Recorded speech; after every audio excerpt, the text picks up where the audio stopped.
Hey, this is Terry, and in this video I want to talk about our PRE35 platform and the A35.2 stereo amplifier.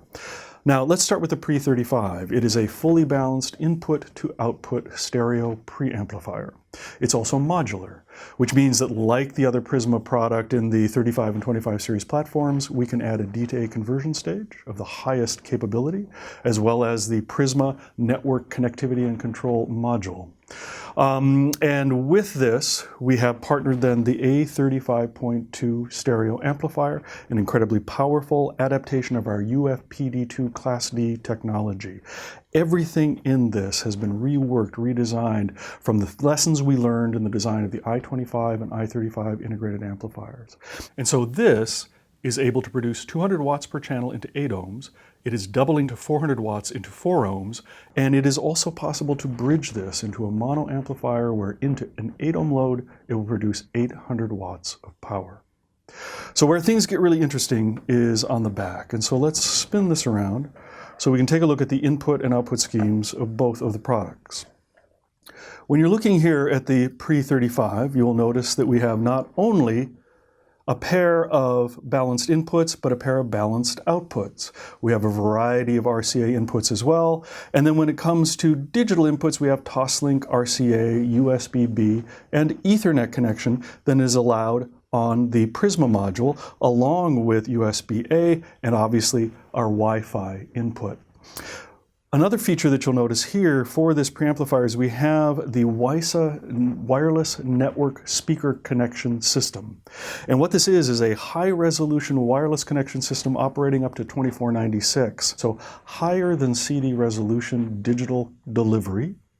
And we can connect this to a wide array of WISA speakers, and more of these WISA-enabled speakers are coming on the market all the time at various levels of sophistication, capability, design, and appearance. And so as you can tell, this product is an incredibly full-featured preamplifier network player. Now, we can buy it just as the preamplifier, so it's an analog-only balanced preamplifier, and many people may wish to do that, mating it with our CD35 Prisma that allows them to have CD playback as well as stored and streamed digital media playback in a digital product, keeping the analog signal separate in the preamplifier. Others will want to be able to have some of the advantages that having all that control and connectivity here in the preamplifier affords, and so they may want to put in their digital board as well as the Prisma board. In fact, it could very well be that if you have a CD35 Prisma, which does not have many in the way of digital inputs, that you add the D to A conversion board to get additional digital inputs should you need them. In any case, what this is capable of doing is taking virtually any signal, analog and digital, and sending it to this extraordinarily powerful amplifier in a way that produces sound that may be the best we have ever produced.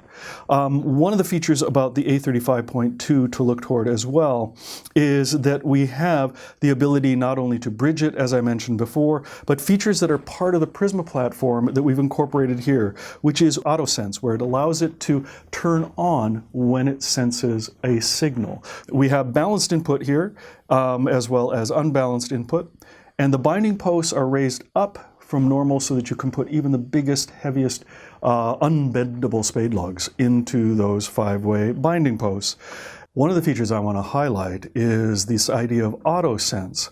And the A35.2, like all of the other products in the Prisma line, has this feature. And what that means, what AutoSense means, is that when the products sense an input, it will turn itself on.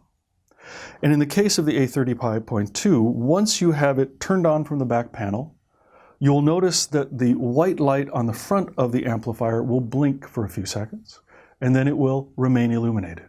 But it won't be fully illuminated because it's still in standby mode. You need to press the center of the Primare logo once, and then the light will fully illuminate. Now, part of the AutoSense circuitry is also auto standby. So the amplifier, if it doesn't sense a signal for 20 minutes, will turn itself off or go back into standby.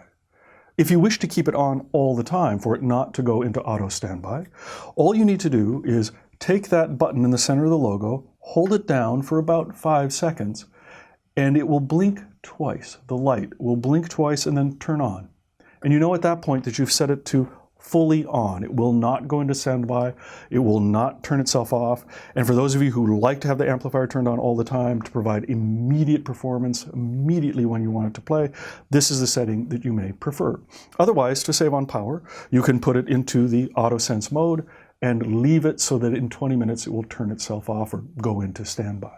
And so the combination of the Pre35, whether it's all analog with its DAC or Prisma module, and the A35.2 provides the highest level of expression that we have of the Prisma technology platform. So not only the highest level of performance in the delivery of this amplifier to be able to drive virtually any speaker into any size room, this preamplifier to very faithfully and without adding noise or distortion send a signal, input signal all the way to this amplifier with the greatest fidelity.